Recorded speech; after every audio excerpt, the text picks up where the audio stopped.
Estamos de volta com Cidadania, um programa sobre o cidadão e seus direitos. E nesta noite nós estamos debatendo sobre cartórios extrajudiciais e estamos aqui esperando a sua pergunta. Como convidado, nós temos Francisco Araújo Fernandes. Francisco Araújo Fernandes, que é bacharel em Direito, é titular do 3º Cartório de Notas e é também presidente da Associação de Notários e Registradores aqui do nosso estado. Vamos para a primeira pergunta, Sheina. Vamos sim. Primeiramente, boa noite. Seja muito bem-vindo. Desde já agradeço o nosso convite aqui por ter vindo hoje à noite tratar desse assunto que muita gente não consegue entender. Então, nós vamos tentar aqui, na medida do possível, explanar de linhas gerais, né, o cartório e os serviços realizados, né, pelo cartório. E desde já faço a primeira pergunta. Eu gostaria que o senhor explicasse, em linhas gerais, para o telespectador aí de casa, o que é uma serventia extrajudicial, um cartório, e qual a previsão legal e que trabalhos o cartório realiza. Exato. Você tocou no tema importante e polêmico ainda. A expressão cartório realmente ela saiu da nossa legislação desde 88, desde a nossa Constituição, mas não saiu das nossas cabeças. Não, saiu não. Então ninguém fala de serventias ou de serviço de notas e de registro como está na Constituição. Fala de cartórios, inclusive nós. Nós não nos acostumamos, né? Tanto é que existe um provimento no estado de Pernambuco, salvo engano, que lá exige que se coloque cartórios. Você pode a denominação, 3º ofício e notas. Cartório, 3º ofício e notas, para que a população realmente ela não conseguiu, né, se adequar a essa nova nomenclatura, nem muito menos nós, que estamos na atividade. A nossa atividade notarial e de registro, né, serviço de notas e de registro, como está na Constituição, e nós utilizamos de forma técnica muito pouco, ela tem a finalidade de registrar os principais atos da vida civil. E aí nós temos o nascimento, nós temos o casamento, nós temos o óbito, as alterações que decorrem, né, dessa mudança do estado civil, né, se ultimar com o evento morte. Nós temos no tabelionato de notas aquilo que costumeiramente é feito por todos nós, né, a autenticação, o reconhecimento de firma, as escrituras, as suas mais variadas espécies, os atos de última vontade, que são os testamentos. Para os devedores, aquilo que é cruel para os devedores, a questão do protesto de títulos, né? Que é mais um serviço. Nós temos o registro de imóveis, que tem um importante, né? Exerce uma importante função no mercado imobiliário, né? Onde se transmite a propriedade com o registro, e as outras especialidades, cada uma dentro da sua esfera de competência. Mas, basicamente, costumeiramente, é isso que se faz dentro de uma serventia extrajudicial. Senhor Francisco, nós gostaríamos de saber, na opinião do senhor, no seu entendimento, qual a importância do notário para a sociedade e também por que, para alguns atos, é necessário ter ali a chancela do notário. Quando você inicia a leitura da Lei 8935, a lei que regulamentou a nossa atividade, não se assustem, mas a nossa atividade ela foi nominada, né, desde 88, mas só foi regulamentada a nossa função, a nossa atividade em 94, a Lei Federal 8935. Nessa lei, ela começa dizendo exatamente qual é a nossa função. A nossa função é garantir a publicidade, a autenticidade, a eficácia e a segurança dos atos jurídicos. Então, se busca a serventia extrajudicial, se busca o cartório para que aquele ato se torne conhecido. Na hora que o ato ele é feito em cartório, ele se torna público, salvo algumas exceções, que é uma publicidade restrita. Aquele ato, seguramente ele é autêntico porque ele é feito por um profissional competente ou por um preposto por ele indicado.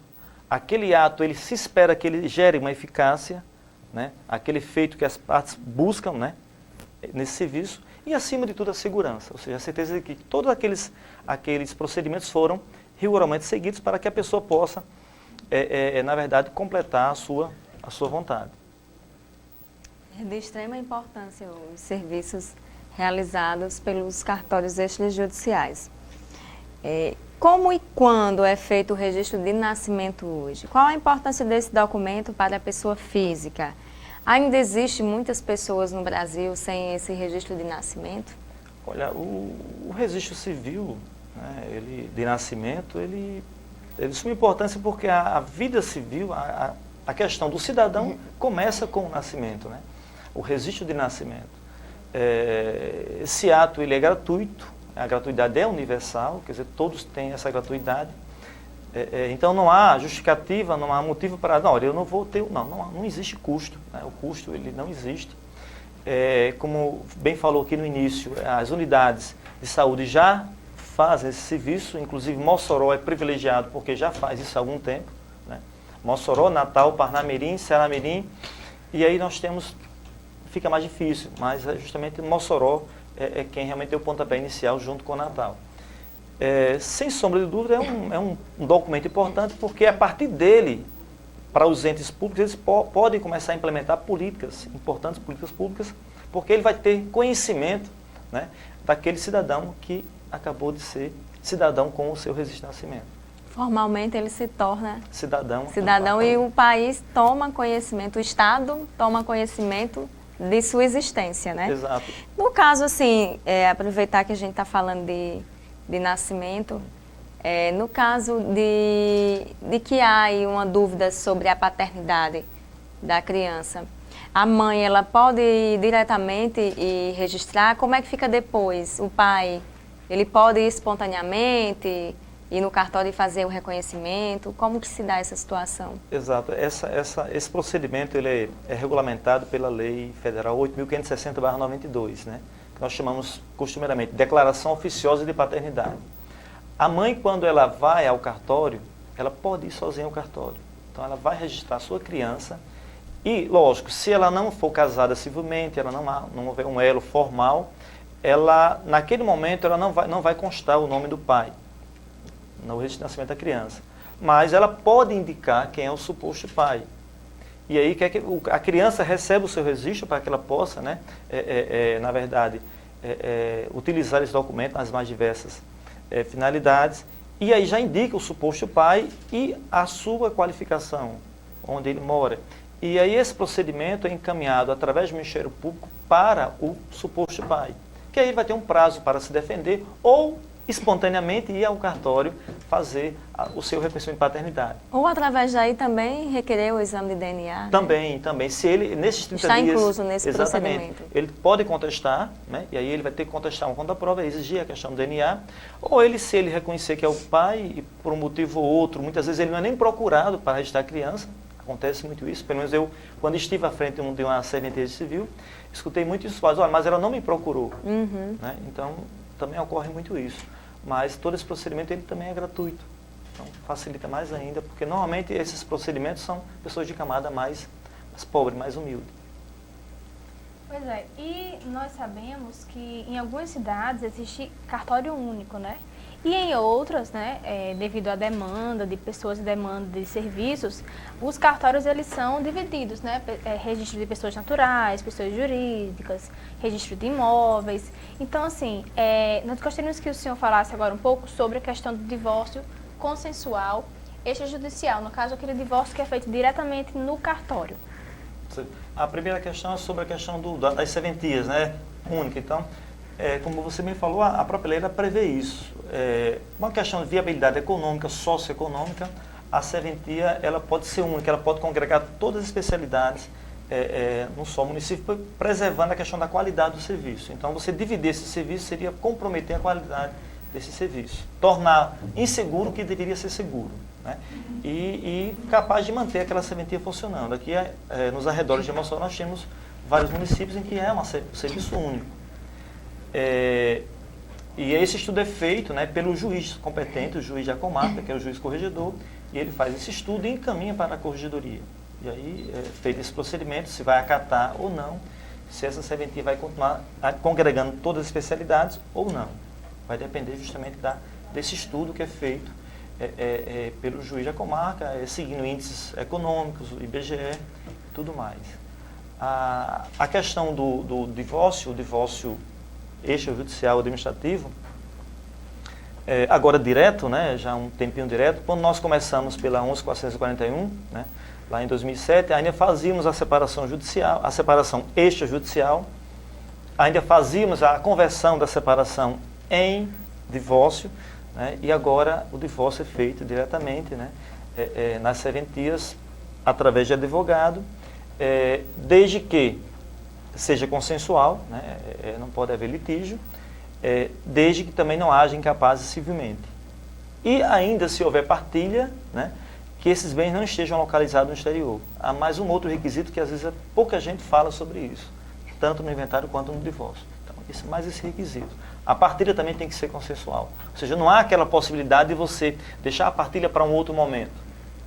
Ou ela é feita naquele momento, ou vai para a via judicial, que é quem vai realmente resolver. Todos têm que comungar do mesmo entendimento e já ir com tudo muito bem definido, sem nenhum tipo de divergência. Exatamente. Né? Inclusive, se houver pensão para uma parte ou outra, que seja também já previamente... Que já fica sobre lavrado. O nome, né, da cônjuge varô, que no caso da esposa, muitas vezes a esposa, quando casa, ela toma, né, o apelido familiar do marido, que o sobrenome, como a gente conhece, sobrenome do marido. Exato. E aí, quando ocorre o divórcio, ela não quer mais usar, não quer mais carregar aquela lembrança do ex-marido. Então, também na escritura fica consignada essa questão do nome, né, da esposa. Ou o contrário, né? Há mulheres em que se firmam profissionalmente com o sobrenome do marido e não quer, no caso do divórcio, retirar porque entende que ali é um prejuízo profissional para a mulher. Tem Exato. isso também, Um né? caso famoso, né,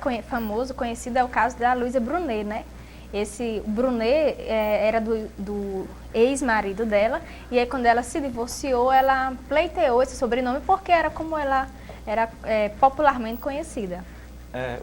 Teve um caso interessante, ainda com relação antes do divórcio, né? Hoje é muito fácil você casar, se descasar, né? No divórcio, no casamento, no limiar ali da vigência do Código Civil, 2002, em 2003, onde um casal me procurou lá na serventia para o casamento. E aí o atual esposo, já conviveu, né, em regime de Estado, disse, olha, eu vou esperar entrar em vigor o código, porque eu quero adotar o sobrenome da minha esposa.